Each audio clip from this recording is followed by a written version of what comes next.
the Jewish leaders feared, right? And that's why they put the guard in front of the tomb, because they were afraid that someone might come and steal his body. So maybe he was stolen.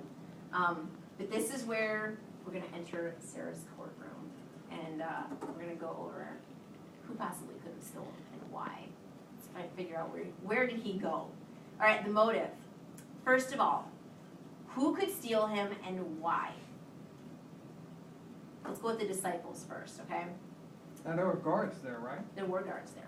Yes. Get it there. Yes. So keep that in mind, okay? We have the tomb. We have a big, heavy stone in front of the tomb.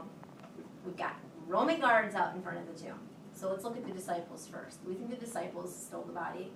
You've got the disciples who are hiding in a house, scared to death for their lives.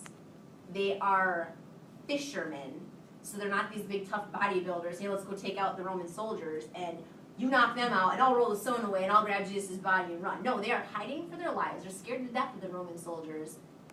The likelihood that it was them who went out and stole Jesus' body, and why would they do it?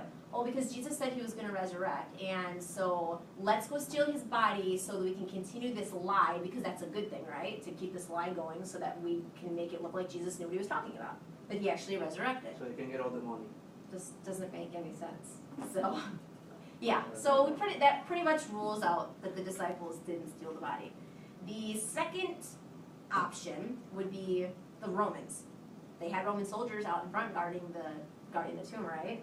Well, so it would be really easy for them to do it. They had him right there. They had full access to his tomb, to his body. They totally could have taken his body. But then you have to look back and you have to remember, why did Pilate say that it was okay to crucify Jesus? Because he was appeasing the Jewish leaders. He didn't want any problems. Remember, Luke talked about it last time, that he wanted to keep peace, and that was his job, to keep peace. And to keep the peace, they had to crucify Jesus. That's what basically would shut the crowd up and keep everyone happy. Remember, the Jews were being ruled by Rome, and there was conflict with their rabbi. He said it was fine. He didn't find anything wrong with Jesus. However, just crucify him and get it done and over with, and let's go back to having the peace. Because he did not want the conflict. So for them to have emptied the tomb would have created more conflict. So that would make no sense. So they have no motive.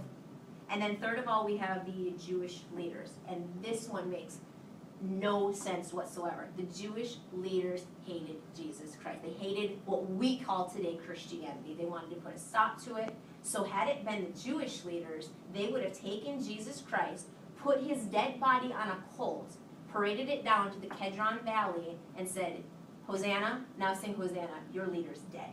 And they would have done it just to prove, look, this guy made every single one of you believe he was the Son of God, and now he's dead, and there you go. He was a fraud.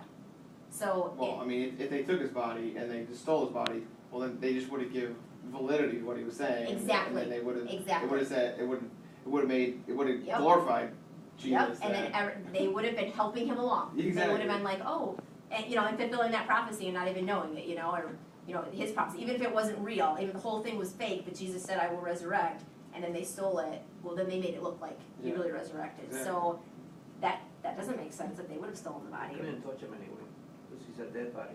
Yep. If they Yeah. stick to the law. Even if they paid somebody. Yeah.